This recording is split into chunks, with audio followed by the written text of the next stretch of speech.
Parce que comme je disais tout à l'heure, tout le monde parle d'amour, tout le monde parle d'amitié, tout le monde dit, voilà, je veux ceci, je veux cela.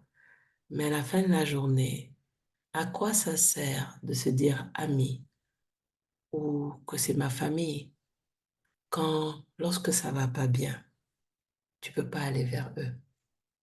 Hmm. Là, là, tu viens de toucher du doigt le vrai problème de la communauté. Ouais, la confiance. Et si tu dois aller vers eux, tu dois te rabaisser ou être rabaissé ou prendre le risque d'être nu. L'enfant n'a jamais peur d'être nu. Regarde les enfants, parce qu'ils n'ont pas cette notion malsaine, cette vision malsaine des choses.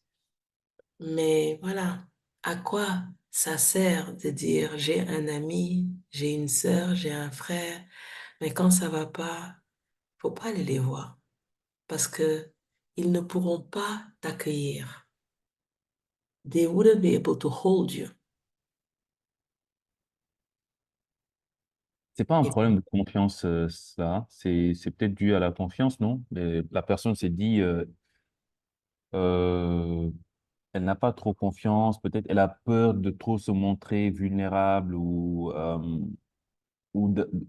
peut-être de s'exposer à des personnes en qui elle n'a pas vraiment confiance, hein. C'est ça, parce qu'elle s'est dit, bon, qu'est-ce qu'elles vont faire avec ce secret-là que je vais leur partager? Euh, Qu'est-ce qui risque d'arriver après? Comment ils vont me voir après? Tu vois? Tu parlais tout à l'heure de la notion d'être nu, mais quand tu es nu devant quelqu'un, tu sais pas comment il ne l'autre sait va... pas gérer ça, il ne saura pas gérer ça, C'est ça, en fait. Donc, ça veut dire que là, déjà, je pense qu'il y a deux problèmes. le regard. Il y a déjà le regard de soi-même sur soi-même, la confiance en soi, et puis le regard de l'autre sur soi-même. Oui. Tu Parce que vois? toi, tu peux avoir confiance en soi, hein, comme l'enfant innocent. Mais il y a ce premier regard de l'adulte qui le regarde du genre, qu'est-ce que tu fais comme ça? Et l'enfant a capté le regard. Hmm. Un deuxième regard, un troisième regard, un quatrième regard, et tout doucement, l'enfant est programmé à voir, être conscient et à se couvrir parce qu'il a capté ces regards-là. Et il n'a plus confiance. Parce qu'en fait, on ne l'a pas accueilli, Ouais. le regard.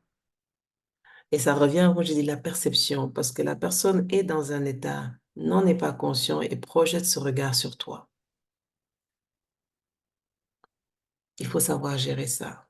Soit tu lui rends le regard, que la personne réalise son propre regard avec Zola, ou tu t'en vas. Éloigne-toi, éloigne-toi, éloigne-toi. C'est pas le cadre pour toi. Avec silence, il n'y a pas de guerre, rien n'est forcé. Mais c'est un bonheur et ça fait du bien de pouvoir savoir que quand ça va pas, vraiment, je peux aller vers tel. Et quand je vais vers tel, je suis en sécurité. Et je Mhm. peux y être jusqu'à que je sens que je suis prête à repartir. Mhm. Mhm. Aujourd'hui, qui t'offre ça? Cet espace de sécurité où vous pouvez être à ses côtés et être jusqu'à que vous repreniez vos forces. J'adore cette histoire que Maya Angelou raconte de sa mère. Très tôt, elle a décidé de quitter chez sa mère. Elle s'était mariée, elle a divorcé, elle avait un enfant. Et quand ça s'est mal passé, elle est revenue avec l'enfant. Et elle est restée chez sa mère. Elle a dit quand elle est venue, quand elle est arrivée avec l'enfant, la maman n'a même pas posé de questions. Elle a ouvert la porte, a fermé la porte, l'a accueilli, elle allait lui préparer à manger, a refait sa chambre, a installé le petit. Et chaque jour, sa maman se levait pour être aux petits soins de sa fille. Toute son attitude était, tu es en sécurité, tu es à la maison. Sa maman a cuisiné pour elle chaque jour, a été aux petits soins sur elle chaque jour, a pris son enfant, a été la grand-mère fantastique et tout. Et puis un jour, Elle s'est levée, elle a dit à sa mère, je vais repartir, je pars. Elle dit, sa maman aurait pu lui dire, mais reste, mais pourquoi tu pars? Mais est-ce qu'il y a un problème? Mais qu'est-ce que tu vas encore repartir? Tu vas encore avoir des problèmes, reste ici. La maman n'a rien dit, la maman l'a regardé. Elle lui a dit, tu pars? Elle dit oui. Elle lui dit, sache que tu peux revenir quand tu veux. La porte est toujours ouverte. Reviens chaque fois que tu en as besoin. Et Maya Angelou a dit, ça lui a donné des ailes extraordinaires dans la vie. Parce qu'elle savait qu'elle pouvait aller faire tout ce qu'elle pouvait faire dans la vie. Et que si elle se cassait la figure, elle pouvait repartir. Elle avait quelque part où repartir, Se ressourcer. Ouais. se ressourcer, se recharger. Aujourd'hui, qui joue ce rôle dans nos vies? Hmm. On est tabassé et bastonné dans tous les fronts. Et autour de nous, on a des gens qui disent nous aimer, être nos amis, être nos frères, être nos sœurs. Mais quand ça chauffe là, quand ça chauffe là, va aller chercher. Ou bien peut-être aussi, quand ça chauffe, on a peur de solliciter certaines personnes, comme tu disais tout à l'heure. Et c'est une très belle réflexion quand tu dis, quand tu te dis, par exemple, que l'autre, c'est ton ami. Mhm. Mais quand tu traverses des moments difficiles, tu as peur d'en parler à ton soi-disant ami. Est-ce que ça c'est normal même? Pourquoi t'en as peur? Exactement, c'est ça en Maya fait. Angelou, ça ne va pas, le réflexe, elle va à la maison. Elle ne réfléchit même pas. Parce qu'il y a l'espace de sécurité. Nous devons tous pouvoir avoir cet espace de sécurité. Et aujourd'hui, on n'en a pas, en général. Je pense il faut le tester. Moi, par exemple, j'ai beaucoup fait ça. J'ai beaucoup testé, entre autres, je ne vais pas dire tester exprès, mais quand je traverse souvent des moments un peu complexes, j'aime bien solliciter des personnes que je juge être des amis, tu vois. Mhm, mhm, Je vais leur parler de mon problème. Quand je mhm, sens que vraiment je n'y arrive pas, c'est-à-dire que j'ai tout testé, c'est très compliqué, mhm, je peux t'appeler et t'exposer mon problème. mhm. Direct, pour voir comment la personne réagit déjà. Tu vas Et voir. en fonction de cela, je peux savoir si c'est vraiment une personne à qui je pourrais me confier entièrement euh, Mhm, euh, en cas de situation compliquée ou pas, tu vois.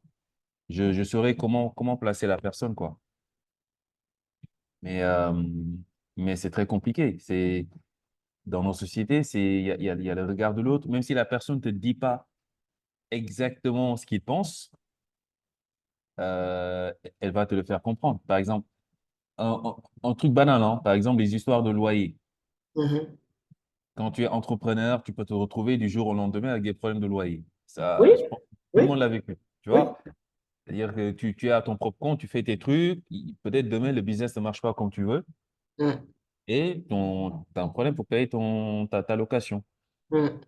Et là, maintenant, qu'est-ce que tu vas faire? Peut-être tu vas aller squatter chez un ami, le temps de te remettre sur pied. Il n'y a pas beaucoup d'amis qui vont te permettre d'aller chez eux. Les amis. Exactement.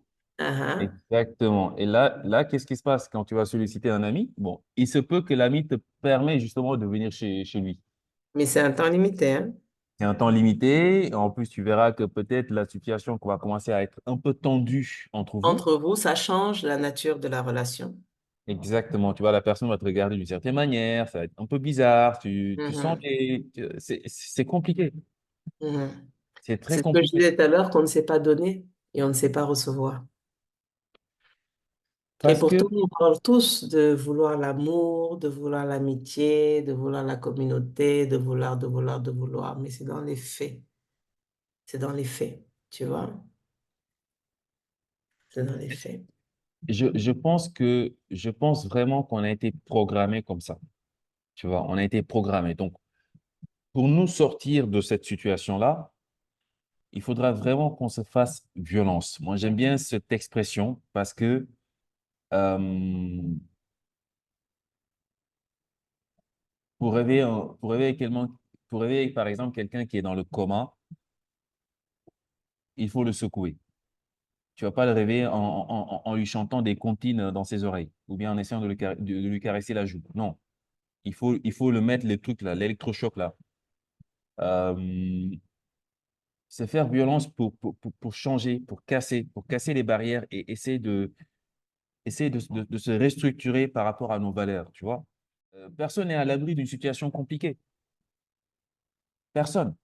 Donc, savoir que tu as des gens sur qui compter dans des situations compliquées comme dans des situations agréables aussi. Mhm. Parce que si tu partages aussi des jours heureux, si tu te maries, tu voyages, tu as un enfant, etc., tu aimerais bien qu'il y ait des gens que tu aimes autour de toi. Et heureusement qu'il y en a. Heureusement qu'il y en a. Mais bon, les tonneaux les plus vides font le plus de bruit et on voit l'état du monde actuel. Beaucoup de gens souffrent, beaucoup de gens se sentent seuls, beaucoup de gens vivent beaucoup de choses terribles tout seuls. L'autre l'autre fois, tu m'as dit un truc, ça m'a marqué. Mhm, Et j'étais conscient de cela, mais tu me l'as rappelé. Tu mhm, vois, quand tu disais que c'est quoi ce mouvement-là, ici, souvent dans nos sociétés, souvent africaines, mhm. où on laisse les gens dans la galère, malades, Ah oui. souffrir, Et- jusqu'à mourir. oui. Et quand ils meurent maintenant, on commence à dépenser des millions pour essayer d'organiser ses funérailles ou je ne sais pas quoi. Alors que ces millions-là, même la moitié de ces millions pouvaient servir à la personne avant, quand elle était dans les difficultés. Je te promets, Papa Demba, je le dis souvent, hein, je l'ai observé. Je l'ai observé parce que je l'ai vu dans mon propre cheminement à moi. Parce que j'ai fait le choix d'être dans ma vérité. Et ça fait du bien. Mais ça vient avec un coût, hein? C'est costaud. Et donc, mon observation avec beaucoup d'humilité dans ma petite vie, ce que j'ai observé, est que on entend souvent hein, les gens le dire, hein, et c'est vrai, nous savons célébrer la mort, mais nous ne savons pas célébrer la vie. Hmm. Et dans notre communauté, il y a quelque chose de tellement bizarroïde. Nous sommes cette société qui ne savons pas nous fédérer vraiment, nous organiser vraiment pour réussir. On va entendre les mêmes personnes être en train de critiquer et de dire oui, on n'est pas ceci, on est cela, voilà, il faut qu'on change, est-ce qu'on va blabli blabla. Mais ce sont les mêmes personnes hein, qui contribuent à te regarder quand tu es dans une situation critique et ne rien faire. Même l'animal, c'est quand il voit un des siens en souffrance, venir et lui tenir main forte. Même l'animal sait faire ça. Tu vois, les autres sociétés sont capables de s'auto-organiser. Regarde les Chinois.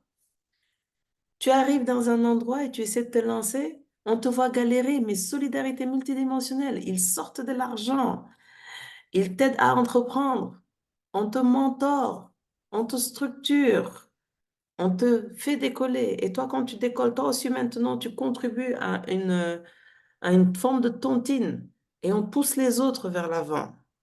Mais chez nous, tu dois te démerder seul.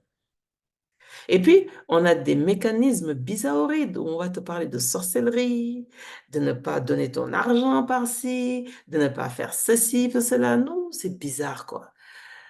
Et on parle de faire communauté, on parle de changer, de révolutionner les choses et blabli, blabla, mais on va te regarder dans ta merde. Et on parle, il y a beaucoup de discours, beaucoup de discours. Mais dans les faits, dans les actions, on va te regarder. Et on va te regarder galérer, et jusqu'à que c'est la fin, et on va dire, ah, il n'était pas assez fort, il n'était pas assez intelligent. C'était un loser de toute façon. Il a mal joué au game. On n'a pas de temps. C'est quoi cette philosophie? Moi, le sacré que je connais, tout compte.